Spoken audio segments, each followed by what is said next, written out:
Two continents, connected by land, yet separated by 100 kilometers of fear. Between North and South America lies a stretch of earth that has defeated empires, bankrupted nations, and humbled every engineer who dared to tame it. It's one of the last places on earth where civilization stops and the wild begins. A place so dangerous, so unpredictable, that no road, no bridge, and no government has ever conquered it. This is the Darién Gap, the missing link in humanity's longest highway, and perhaps the greatest unsolved riddle in modern engineering. For most travelers, the world feels mapped, measured, and mastered.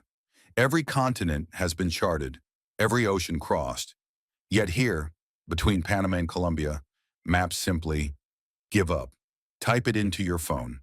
Yavisa, Panama to Turbo, Colombia.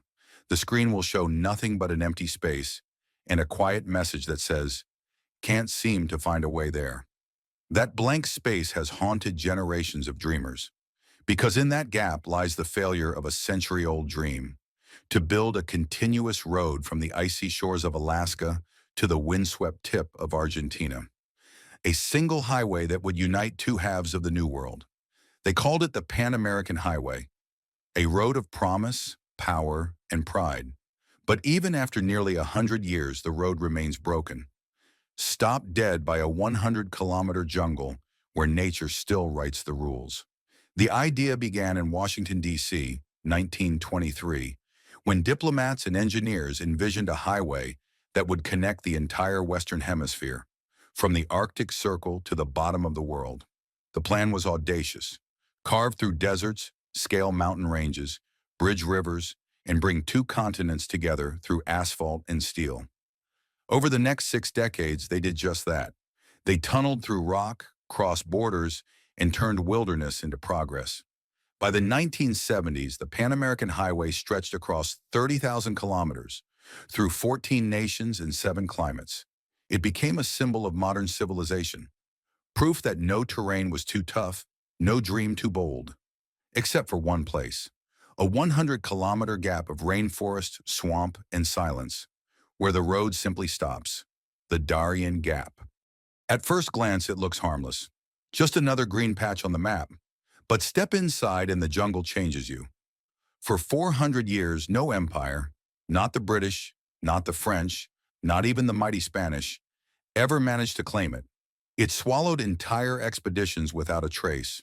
In 1698, Scotland made its boldest attempt to join the global race for empire. A merchant named William Patterson dreamed of building a colony in Darién, a trading hub that would rival the riches of the East. He raised enormous funds, nearly half of Scotland's national wealth, and sent 25,000 settlers to this promised land. But paradise turned to nightmare. The humid air brought disease. The insects brought death. Food ran out. Morale collapsed. Within months, thousands were dead. The survivors fled, broken and delirious. That single disaster bankrupted an entire nation. And in the years that followed, Scotland was forced into union with England, creating the United Kingdom. All because of a jungle that refused to be tamed. More than a century later, the United States tried its hand. In 1854, Lieutenant Isaac Strain of the U.S. Navy led a 27-man expedition to chart a potential route. The mission lasted only weeks before the jungle began to fight back. Men vanished without explanation. Supplies disappeared. When Strain finally stumbled out after 49 days, he was half dead, and his report was chillingly short. The Darién cannot be conquered. No one doubted him again.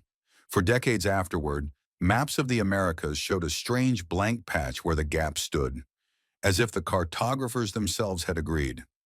This place belongs to no one. Why in the 1950s, technology had advanced, and America was confident once more. The Cold War had fueled grand visions of progress, and Washington was ready to finish the job its ancestors couldn't. In 1950, the U.S. launched what it called the Highway of Hemispheric Unity, a project meant to physically unite the Americas under one road, a symbol of shared destiny. President Richard Nixon approved $149 million for the mission.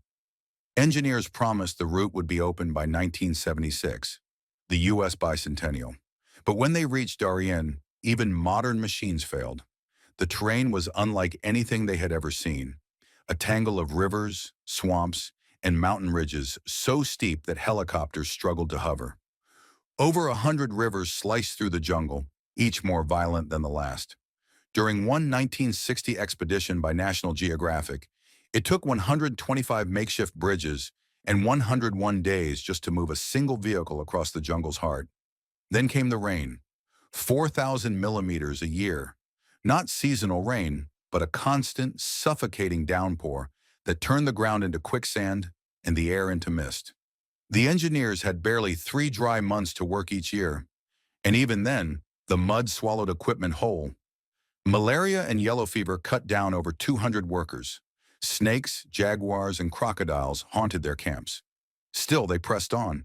They built up to the halfway mark, near a spot called Palo de la Tra, and then the earth opened beneath them.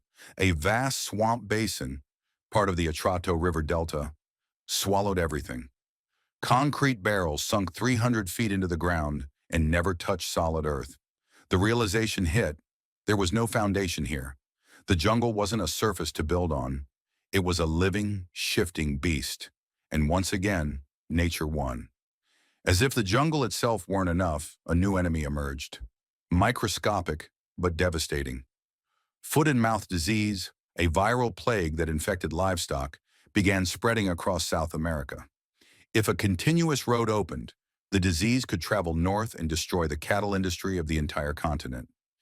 In 1975, the U.S. Supreme Court imposed a complete halt on construction. The dream was paused for 20 years. By the time those 2 decades passed, the world had changed. The project had lost momentum, the dream had lost its urgency, and the jungle had taken back every inch that man had tried to claim. But the resistance didn't come from nature alone. The indigenous Embera and Wunan communities, who had lived in the gap for centuries, stood against the project. They feared that the highway would bring outsiders, destroy their rivers, poison their forests, and erase their culture. Their leader, Fabio Chamapuro, called it nothing less than a slow genocide. For the first time, global organizations like the World Bank and the Inter-American Development Bank listened.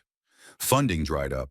The jungle people had won a moral victory against the world's mightiest powers, and just like that, the bulldozers stopped. But there was another reason the dream quietly died. By the 1970s, America's priorities had shifted, from roads and unity to control and influence. In the shadows of the cocaine boom, Colombia had become the heart of the global drug trade. Cocaine flowed north through Central America, destined for the United States. And the Darién Gap, this dangerous, impassable void, became the one natural barrier that slowed the cartels down. Ironically, the same jungle that once frustrated engineers now protected nations. Yet in whispers and leaks, darker stories emerged about covert operations and secret cooperation. Between 1976 and 1978, a mission called Operation Watchtower allegedly installed beacons across Panama and Costa Rica, guiding drug planes safely past civilian radar. According to investigative journalists, those same routes were used to funnel money into covert wars in Central America. It was a time when the line between diplomacy and deception blurred completely.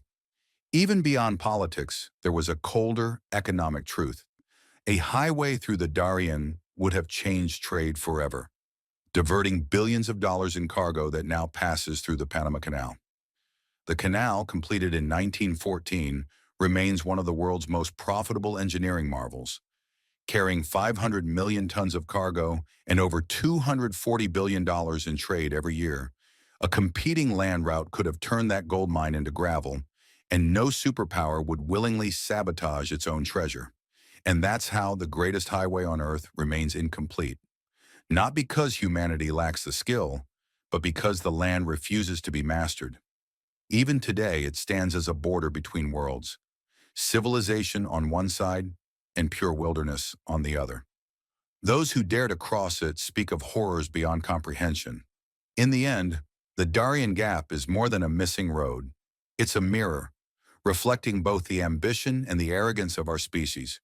We've walked on the moon, tunneled under oceans, built cities in the desert, but 100 kilometers of forest still holds us back. Perhaps it's not the jungle that's unconquerable. Perhaps it's our need to conquer that never learns. Because sometimes the earth doesn't need another road. It just needs to be left wild.